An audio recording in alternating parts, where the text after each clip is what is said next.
So guys, it is the third class of percentage और आज भी कुछ साम्स लेके आ चुके हैं आपके साथ शेयर करने के लिए। तो चलिए कौन सा क्या साम्स है आज पढ़ लेते हैं पहले।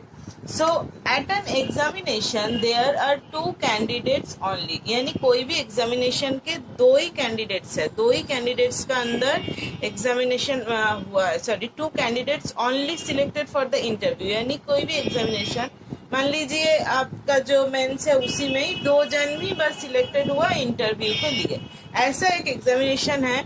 Out of two who get 62%, जिसको 62% मिला of the total marks, total marks मान लीजिए कितना होगा 100, ठीक है। तो जिसका 62% मिला, यानी जिसको 62 मिला of the total marks, get 144 higher than other candidate, उसको अदर कैंडिडेट से 144 मार्क्स क्या है, उसको ज्यादा मिला। अब आपको निकालने क्या बोला है, find the total marks for the examination.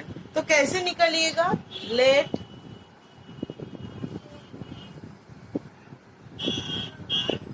full marks, full और total marks equals to 100। तो एक जन का अगर 62 मिला अगर 100 में, तो दूसरे जन को क्या मिलेगा 38। एक को अगर 62 मिला तो दूसरे जन को क्या मिलेगा 38। अब ये जो बीच का अंतर है वो हम लोगों को बता दिया गया है, कितना है 144, ये जो है 144।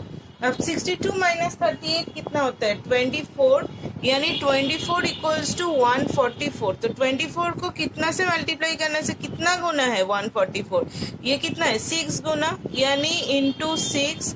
तो फिर अगर 100 का भी टोटल मार्क्स अगर निकालिएगा, क्योंकि हम लोग फुल मार्क्स 100 मान के चल रहे हैं, तो अगर फुल मार्क्स अगर 24% अगर 144 होते हैं तो 100% कितना होगा, यानी इसको भी 6 से मल्टीप्लाई कर दीजिए, तो 600 हो गया आपका आंसर।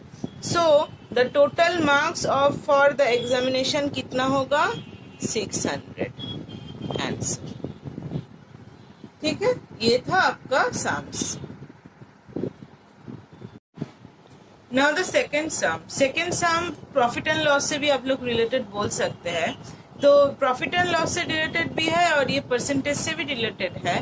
तो पहले ये करने का पहले एक फॉर्मूला है, जो फॉर्मूला नहीं है, ये जनरल नॉलेज है, जैसे कि सेलिंग प्राइस,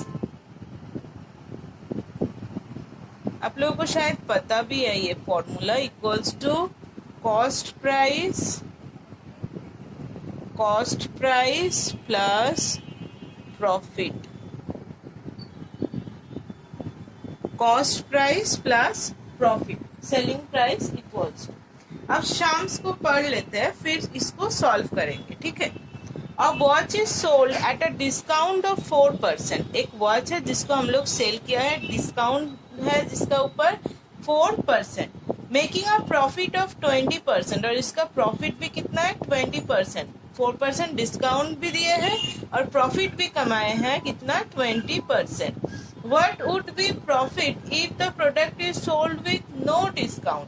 अगर कोई डिस्काउंट नहीं देते तो प्रोडक्ट के ऊपर प्रॉफिट कितना गेन होते हैं, ये हम लोग को निकालने के लिए बोला गया है।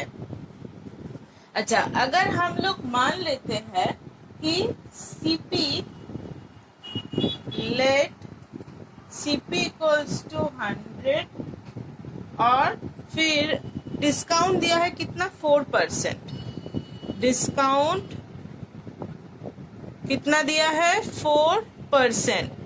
तो अगर सीपी 100 होता, डिस्काउंट 4% होता, तो इसका एसपी कितना होता, यानी selling SP, selling price and CP cost price profit. तो अगर सीपी होगा 100 तो एसपी कितना होगा, डिस्काउंट देके बेचे हैं तो 96, लेकिन ये लोग प्रॉफिट भी कमाए हैं, तो सीपी क्या है 100 नहीं है, as they are gaining profit, so CP is something which is lower than this SP, okay।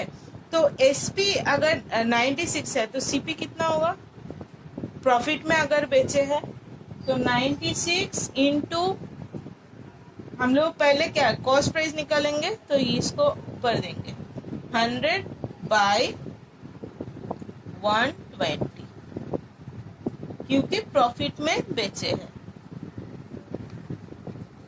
Cancel किया तो 80 आया हम लोगों का क्या, सीपी।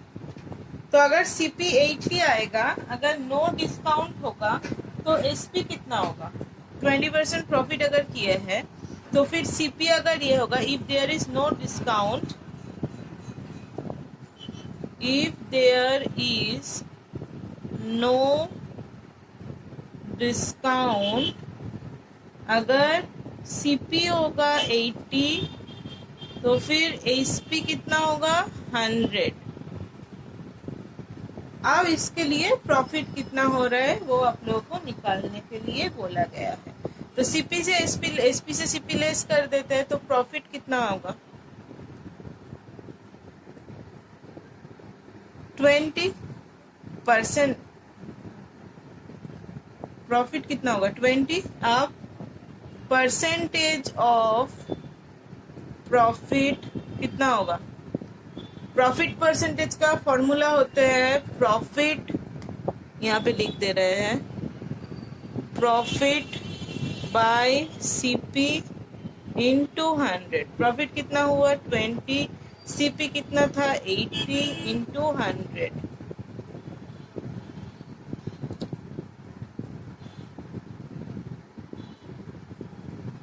यानी 25, यानी इसका आंसर कितना होगा, 25% प्रॉफिट।